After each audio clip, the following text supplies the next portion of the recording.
Welcome to Liv Hates Cooking. So whilst I'm trying to be vegetarian for my health, I'm also South African, which means that biltong is sort of a staple. Since it's the apocalypse, I decided I had to make some biltong, and you're gonna do it with me.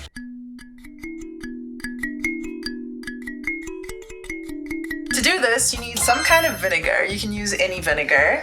You need a big dish. You need sharp knives. You need big hunks of meat and coriander. And also South African biltong spice. I'll list this down below. There's a whole bunch of spices. Don't really know what's in it, but it's delicious. Ta-da! I've changed into Patrick. Yeah. Anyways, Liv wanted me to do the cutting, so I'm gonna do the cutting. So typically we get these round rump roasts from Costco, but since it's the apocalypse, we got what you could get, which is this. We don't really know how to cut it. So basically you just want a chunk of meat that's not super fatty, or if there's a lot of fat, it can be just on one side so you can cut it off. And then you want to try cut it in strips that are 1 inch thick.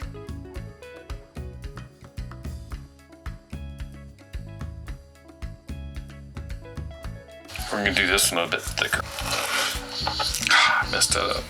And the dog is just whining because he's like, oh my god, just drop one piece. Just one piece. I think that's what we're looking for. Not too thick. I think this is long as well.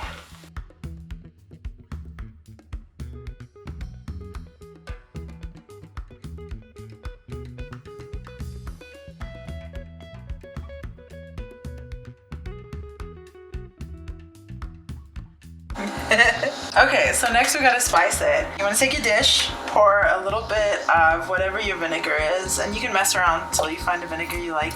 This is literally the one we had in the house, so that's what we're using.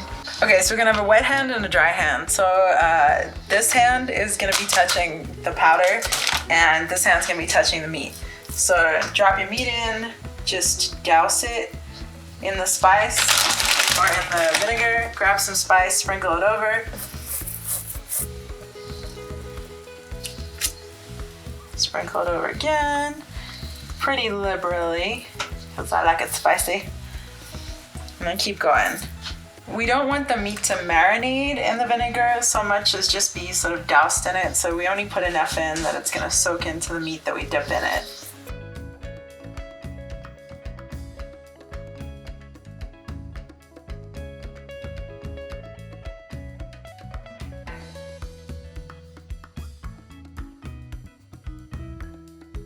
Cool, that's all done. So we're gonna close up our biltong bag.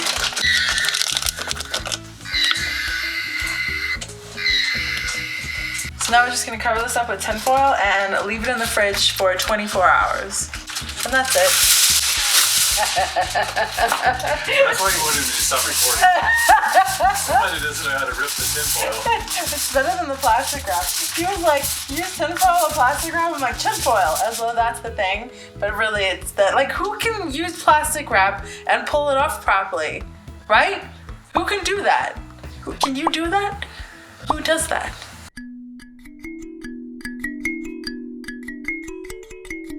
So the most important thing that you need when you're making biltong is coriander. You can pick some up in little small bottles like this from the grocery store, or you can buy it in bulk on Amazon. This is what I normally get. I was not prepared and I actually had to like rush ship this to myself because once you start marinating your biltong, you have 24 hours and then you want to get that hanging up as soon as possible. So what I typically do is I prepare the coriander beforehand. To do this, you're going to toast it and then I just put it back in the container. So this acts as like my sprinkler, my coriander sprinkler. So let's do that. We're gonna set our burner to 5, and now we're gonna wait for it to get hot.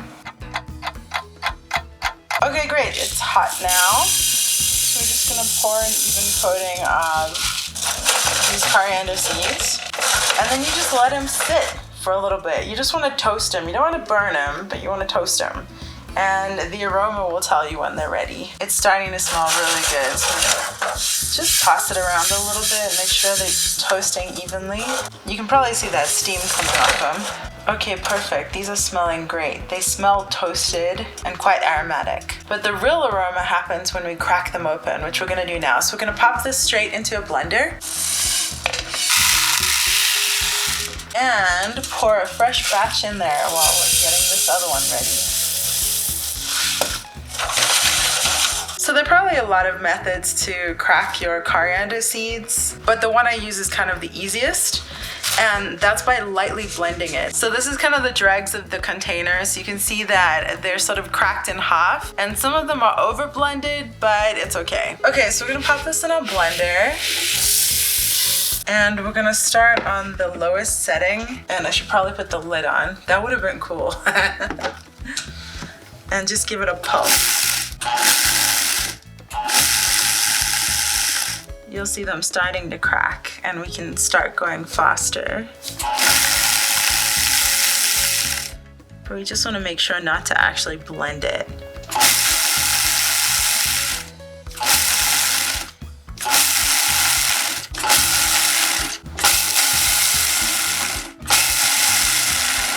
That looked effective.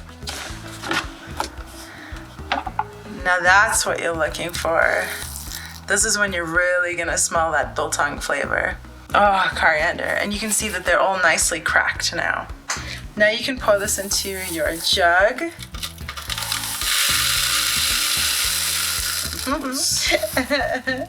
And sprinkle some on the floor for the dog.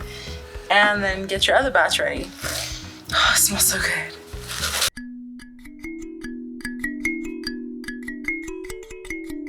Okay, so our meat's been marinating all night, kind of dehydrating really. And it looks perfect. So now we're gonna start sprinkling it with the coriander. I'm just gonna focus on that piece. And then I'm gonna poke it with one of these. These are the perfect hooks for biltong. Just poke it through one corner. Flip it over. Sprinkle it again. And make sure to press the coriander in so we don't lose too much of it. And I'm gonna pop that on this tray, and that is now ready to hang. Ooh, that's a lot of fat, so sometimes I'll let the fat hang on the bottom.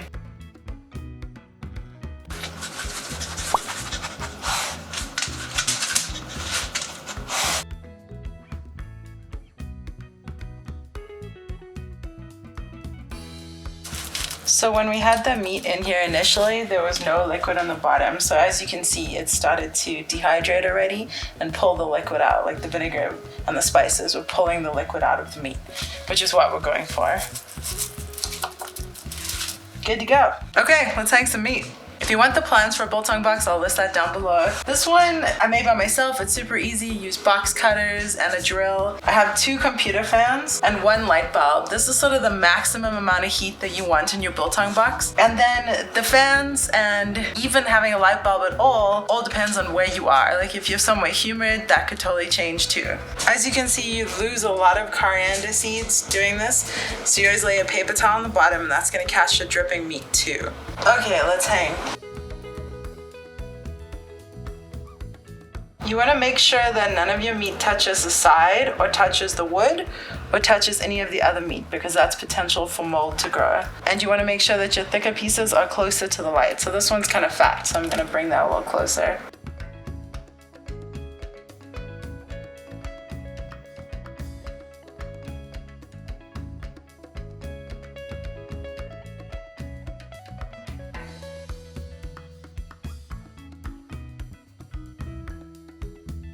Okay, everything looks good, everything has space, so we're gonna put the top on, and we'll check on this in 24 hours. And this is a 3D printed sign I made. It's the word lekker, which is Afrikaans for yummy or delicious. Oh my gosh, this is smelling so good. Let's see how it's looking. Oh, it smells like heaven. So at this point, you can start giving some of the thinner pieces a squish. Okay, that's definitely still wet. It's only been like less than 24 hours, but you never know, and it just smells so good. I'm wishful. Okay, everything's still very wet. It feels like a marshmallow as opposed to like if you press yourself right there. That's sort of what it should feel like as opposed to a marshmallow. Okay, let's check this. How long has it been? 2 days, 48 hours. Let's have a look. Oh my gosh. Actually, that doesn't feel too bad. We're gonna get the cutting board, and some of these pieces might be done. By the way, if you're gonna invest in one thing when it comes to making biltong, all of this could be really cheap, but the cutting board, you wanna spend on that. So I think I got this on AliExpress. I'll list it down below, but you can get them on Amazon too. They're around like 40, 50 bucks. Very useful. That feels dry. Unfortunately, we're gonna lose a lot of coriander.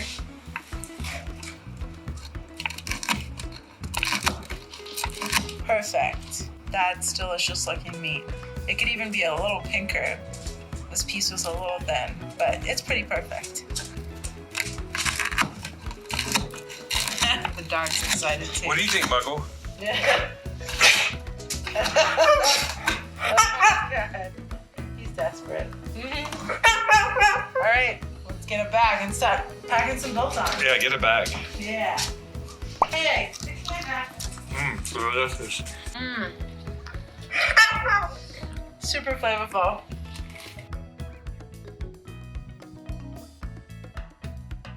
You can just pull it up, cut it in half if you want. Like, let's try that with this one.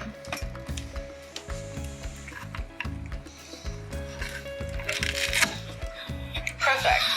So we're just gonna pull this off and pop it in the bag as is. And then you can freeze this. And you don't even have to cut it in half. You could just cut the end of it. And some of them, once you get used to the feeling of what a done piece is, you could just pull it straight off and pop it in a bag. Like that piece. Definitely done.